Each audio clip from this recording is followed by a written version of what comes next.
Abalin, ini mumpung hari yang baik, saya ketuk hati Anda, ya.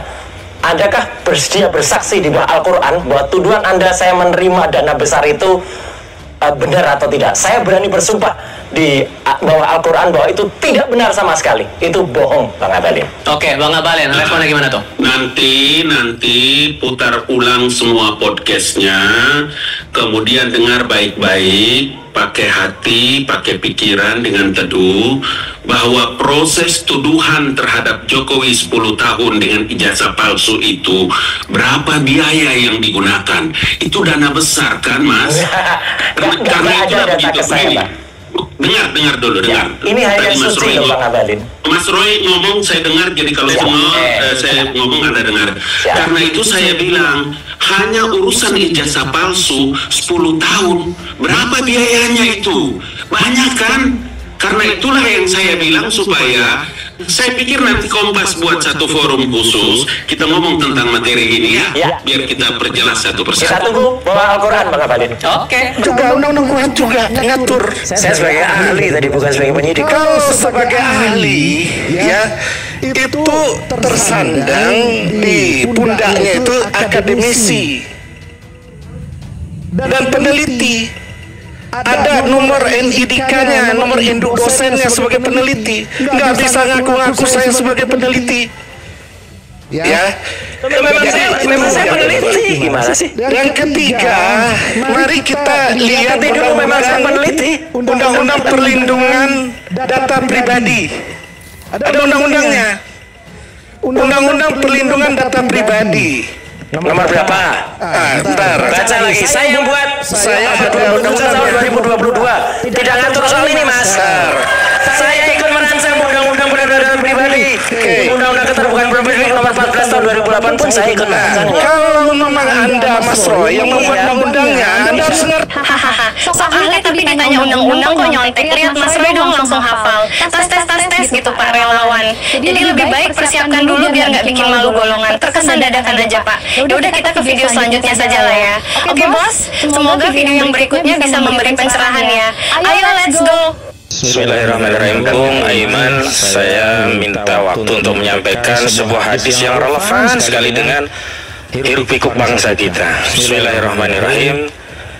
Sayati alan nasi sanawatun khadda'atun yusaddiquna fiha al-kadhib wa yukadzibuna fiha as-sadiq wa yutamanu fiha al-kha'in wa yukhawanu fiha al-amin fayantiqu fiha ruwaybida qila fama ruwaybida qala ar-rajulu tafi fi amril amma.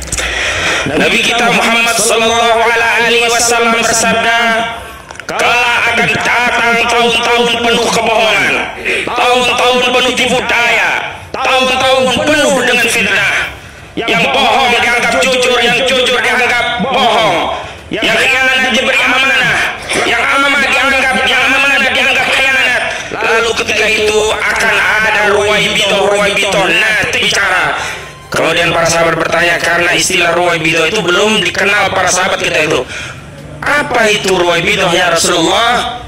Rasulullah menjawab, at-tafihu ar-rijalu tafi fi amril amma. Orang-orang bodoh yang bicara kepentingan publik, bicara urusan publik, yang dia menipu publik dengan berbagai sarana yang ada. Saya mau bicara tentang soal jangan menyakiti orang lain, bahkan lebih tinggi derajatnya daripada menyakiti orang lain, jangan menyakiti rakyat. Kalau hari ini kritik ijazah saudara Joko Widodo dianggap menyakiti saudara Joko Widodo, baik kami terima. Karena itu fokus saja pasalnya 310 KUHP dan 311 KUHP. Jangan diseludupkan pasal 35 Undang-Undang ITE, jangan diseludupkan pasal 32 ITE.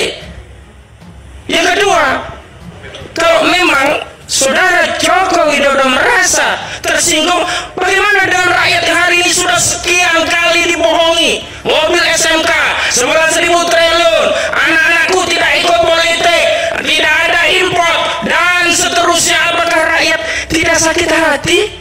Coba lihat ekonomi kita hari ini. Apakah dalam periode ini ada kebaikan di negeri ini sehingga rakyat boleh merasa bahagia? Kalau ada yang bahagia dengan alokasi anggaran dari saudara Joko Widodo, silahkan. Tetapi hak rakyat juga kalau merasa terzolimi. Dan memang faktanya saya pun merasa terzolimi. Dan jangan katakan orang orang yang sedang berjuang melawan kezaliman, melawan kebohongan, itu sebagian menyakiti, harusnya bertanya apa yang telah kau lakukan pada rakyatmu sehingga rakyatmu sakit.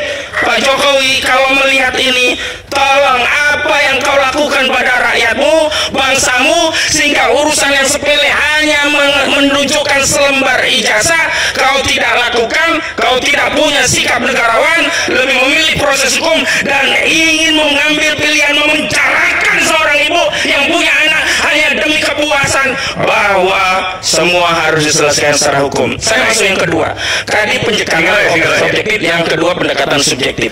Sebenarnya pendekatan subjektif ini kekisruhan bisa selesai dengan subjektivitas seorang Joko Widodo, manakala dia punya sikap kebangsaan, kenegarawanan, melihat persoalan ini lebih besar dan aspek hukum bisa dikesampingkan karena ada persoalan moral, kepercayaan publik.